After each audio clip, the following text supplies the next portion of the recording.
नमस्कार, आप देख रहे हैं सिटी सेंटर शो। मुंबई से मैं हूं पूजा भारद्वाज और इस वक्त मैं वेस्टर्न एक्सप्रेस हाईवे के करीब बांद्रा इलाके में हूं और वही तस्वीरें आपको सबसे पहले हम दिखाते हैं जिसकी चर्चा है। G20 समिट अगले साल है, भारत उसकी अध्यक्षता कर रहा है। ताकतवर देशों का समूह जहां पर अध्यक्षता भारत के लिए बहुत ही बड़ा मौका है, लेकिन उसके पहले बैठकों का दौर शुरू है अलग अलग राज्यों में। महाराष्ट्र ऐसी 14 बैठकें कर रहा है।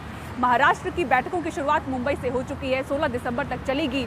अब जहां जहां ये डेलीगेट्स जहां से गुजरेंगे वहां से मुंबई को बेहद खूबसूरत बनाया गया है। ऐसी लाइट्स आप देखें जो बांद्रा के इस किनारे में कभी किसी की नज़र नहीं जाती होगी, वहां पर इसे इस तरह से खूबसूरत बनाया गया है कि लोग उतरकर तस्वीरें क्लिक करवा रहे हैं। मेरे दाहिने तरफ अगर आप देखेंगे तो G20 के बोर्ड्स आपको नज़र आ जाएंगे और ज़्यादातर इलाकों में मुंबई में कुछ ऐसा ही नज़ारा है। पिलर्स को इस तरह से पेंट किया गया है और मेरे बाएं तरफ आप देखें सबसे ज़्यादा ये तस्वीरें चर्चा में है, क्योंकि ये जो पर्दे लगे हुए हैं आवाज़ें उनके पीछे से ज़्यादा आती हैं। जो झोपड़ियाँ हैं इस पर्दे के पीछे वो इन पर्दों के सहारे छुपाई गई हैं।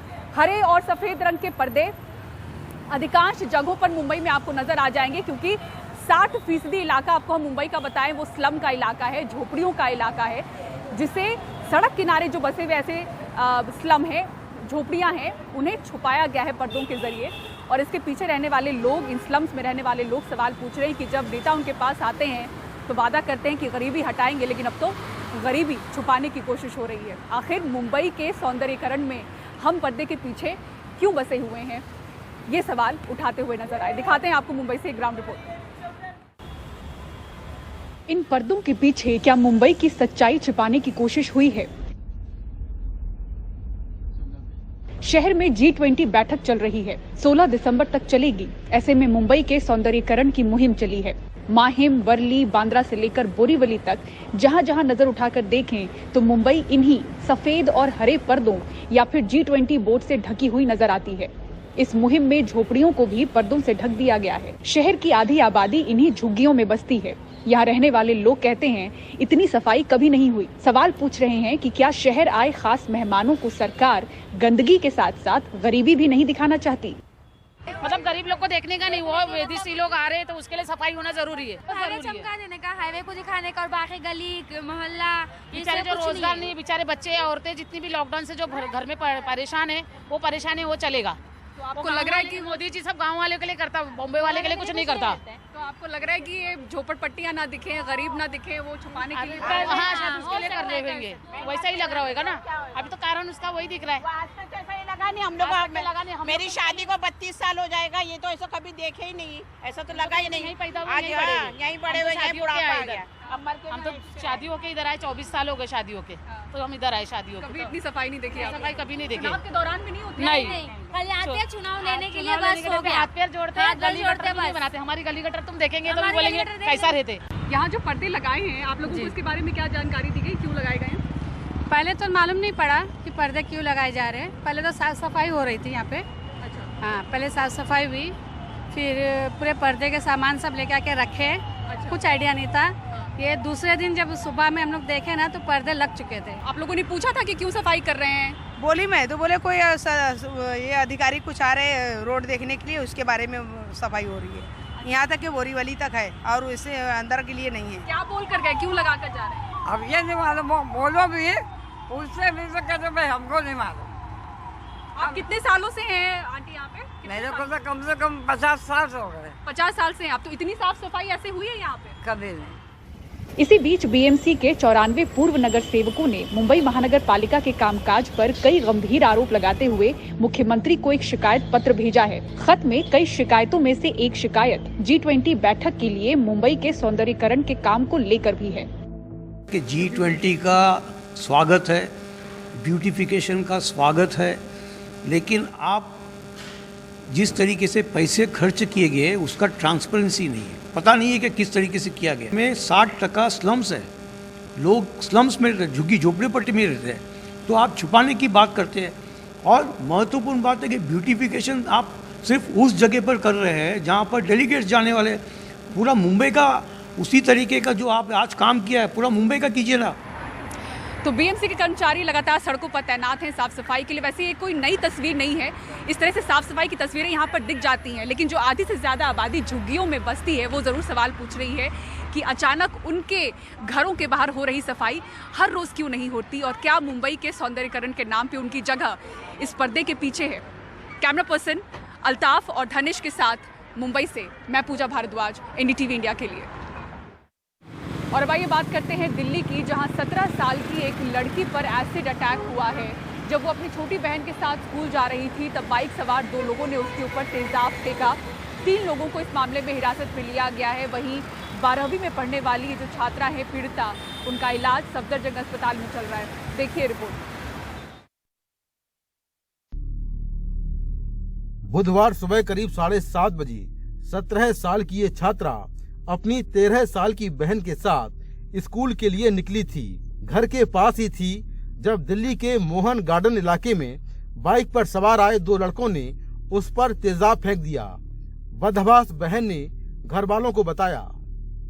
7:29 पे निकली है घर से, एक गली मतलब अपनी गली पार करते ही तो 5-6 मिनट के अंदर ये एक्सीडेंट हुआ है। तो जस्ट छोटी बेटी साथ गई थी, वो भागी हुई आई है। उसने बताया कि ऐसे 2 लड़के बाइक पे आए हैं, पूरा अपने आप को ढक के आए हैं और उन्होंने एसिड डाल के भाग दिया। इस लड़की के चेहरे और गर्दन पर एक तरफ तेजाब गिरा है, आंख में भी चोट आई है। हालांकि वो खतरे से बाहर है। उसे पुलिस ने सफदरजंग अस्पताल में भर्ती कराया है। देखिए, जो पेशेंट है वो हमारे पास सुबह आया था और अभी डॉक्टर ने असेस किया है, कोई 8% के आसपास उसका बर्न है। हालांकि कंडीशन अभी स्टेबल है, लेकिन इंजरी कितनी हुई है अभी उसका असेस करेंगे और आमतौर पर 48-72 आवर के बाद ही वो पता लगता है कि मतलब कैसे क्या इंजरी है, डीप है या डिसफिगरमेंट है, तो वो बाद में हम असेस करके पता लग सकता है। But as of now patient stable है और अंडर ट्रीटमेंट है। चश्मदीदों के मुताबिक नीले रंग की बाइक पर पीछे बैठे हुए लड़के ने तेजाब फेंका। एक लड़की पहले यहाँ पे, दोनों बहनें जा रही थी। एक बहन जरा सी आगे रह गई और पीछे वाली बहन किसी का इंतजार कर रही थी। पीछे से एक बाइक वाला आया, एक और उस बाइक के ऊपर 2 लड़के बैठे थे। एक के ऊपर मास्क लगा हुआ था, एक के ऊपर हेलमेट लगा हुआ था। एसिड का गिलास था, लड़की के यहाँ पर सामने तेजाब डाला है लड़की के चेहरे पर। लड़की इधर भागी है लेफ्ट साइड के अंदर, मदद मांगने के लिए भागी है। पड़ोसियों ने उसके ऊपर पानी डाला है। पानी डालने के बाद में फिर वो बाइक वाले इस साइड से भागे हैं जोर से और राइट में टर्न लिया है। दिल्ली महिला आयोग और राष्ट्रीय महिला आयोग की टीम ने सफदरजंग अस्पताल का दौरा किया, पीड़ित से मुलाकात की और कड़ी कार्रवाई की मांग की। निर्णय नहीं लेती। दिल्ली महिला आयोग पिछले कई सालों से बार बार रिकमेंडेशन दे रहा है, नोटिस इशू कर रहे हैं, समन्स इशू कर रहे हैं कि कब रिटेल सेल ऑफ एसिड को बैन करोगे। आज दिल्ली की ये हालत है कि दिल्ली में कोई भी जाकर, जैसे सब्जियां मिलती है ना, उस तरीके से कहीं से भी आसानी से एसिड खरीद के ले आता है और किसी के ऊपर भी डाल देता है। तो ये कब तक चलता रहेगा? क्यों सरकारें सो रही हैं और क्यों वो इसके ऊपर निर्णय नहीं लेती कि रिटेल सेल ऑफ एसिड को पूरी तरीके से बैन किया जाए? हमने मेडिकल सुपरिटेंडेंट और पीड़िता के पिता से मुलाकात की है। पिता की चिंता अभी यही है कि पीड़िता का अब तक आंखों का टेस्ट नहीं हो पाया है। इस बात को हम MS तक लेकर गए हैं। उन्होंने हमें आश्वस्त किया है कि जल्द से जल्द ये काम हो जाएगा। साथ ही उन्होंने हमें बताया कि पीड़िता का 7 से 8% शरीर जला है, लेकिन उसकी हालत स्थिर है। इस मामले में दिल्ली पुलिस ने 3 आरोपियों सचिन अरोड़ा, हर्षित और वीरेंद्र को गिरफ्तार कर लिया है। पुलिस के मुताबिक सचिन और पीड़िता दोस्त थे, लेकिन 1 महीने से दोनों की दोस्ती टूट गई थी। पीड़िता अब सचिन से बात नहीं करना चाहती थी। सचिन ने ही फ्लिपकार्ट से एसिड मंगवाया था। सचिन बाइक पर पीछे बैठा था और उसने ही एसिड फेंका, जबकि बाइक हर्षित चला रहा था। वीरेंद्र सचिन का मोबाइल और उसकी स्कूटी लेकर किसी दूसरी लोकेशन पर था, जिससे सचिन की लोकेशन घटना वाली जगह न आए। इन्वेस्टिगेशन के दौरान पता चला कि इसमें जो मेन अक्यूज्ड है वो सचिन अरोड़ा नाम का लड़का है, 19 साल का। उसको अरेस्ट कर लिया गया है। उसके साथ जो मोटरसाइकिल पर था दूसरा लड़का हर्षित, उसको भी अरेस्ट कर लिया गया है। इन्वेस्टिगेशन के दौरान पता चला है कि इसमें एक तीसरा लड़का भी इन्वॉल्व था इस कॉन्स्पिरेसी में, उसको वीरेंद्र सिंह उसका नाम है, उसको भी अरेस्ट कर लिया गया है। अभी तो जो एसिड है उसकी जो डिटेल जानकारी है, जो उसकी इफेक्टिवनेस है या जो उसमें एलिमेंट है इंजरी का, तो केमिकल एग्जामिनेशन होगा, लेकिन फ्लिपकार्ट के माध्यम से ये प्रोक्योर किया गया है। सुप्रीम कोर्ट ने अवैध तौर पर एसिड बेचने पर 2013 में ही पाबंदी लगा दी थी। पाबंदी लगाते वक्त सुप्रीम कोर्ट ने ये कहा था कि जो दुकानदार एसिड बेचेगा उसको एसिड बेचने के लिए लाइसेंस लेना होगा। इसके साथ में जो खरीदार एसिड लेगा उसको दुकान पर अपना आईडी प्रूफ दिखाना होगा और साथ में ये बताना होगा कि आखिर वो एसिड क्यों ले रहा है। अगर इन नियमों का उल्लंघन हुआ तो एसडीएम दुकानदार पर 50,000 रुपए का जुर्माना लगा सकता है। लेकिन इतनी कड़ी पाबंदियों के बाद लगातार एसिड की धड़ल्ले से बिक्री जारी है और लगातार इस तरह की घटनाएं होती जा रही हैं। नई दिल्ली से मुकेश सिंह सेंगर, एनडीटीवी इंडिया। और दिल्ली के इंदिरा गांधी इंटरनेशनल एयरपोर्ट पर हालात पहले से सामान्य होते हुए नजर आ रहे हैं। भीड़ से निपटने के लिए जो उपाय किए गए थे उसका असर दिखने लगा है। हालांकि मुसाफिरों को अभी भी समय से पहले एयरपोर्ट पहुंचने के लिए एडवाइजरी जारी की गई है और यात्री समय से पहले पहुंच भी रहे हैं। परिमल कुमार की रिपोर्ट देखिए।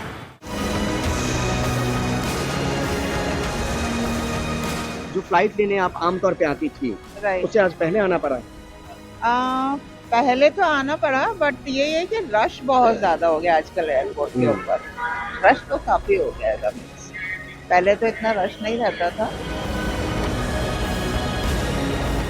आपको खबर थी कि यहाँ पे फ्लाइट बहुत देरी से यहाँ पे दिक्कत आ रही है? नहीं, ये उनने बोला था कि थोड़ा जल्दी आना, क्योंकि इसमें चेक इन में टाइमिंग ज्यादा लग रहा है।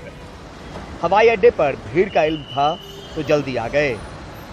फ्लाइट पकड़ने की मारामारी की खबरों के बीच हर कोई ये एहतियात बरत रहा है। हालांकि कल तक जैसी भीड़ आज नहीं, पर पूरी तरह से हालात सुधरने में अभी वक्त लगेगा। फिलहाल हम दिल्ली के इंदिरा गांधी इंटरनेशनल एयरपोर्ट पे हैं और इस बीच में लगातार फुटफॉल्स बढ़ने की वजह से कई यात्रियों की मुसीबत बढ़ गई और उसके बाद कई सारे कदम यहाँ पर उठाए गए, जहाँ पे आप देखिए कि इस तरीके के बोर्ड भी लगाए गए हैं कि कागज़ किस तरीके से डॉक्यूमेंट्स रेडी रखें। इस तरह के अवेयरनेस बोर्ड लगाए गए जगह जगह पे।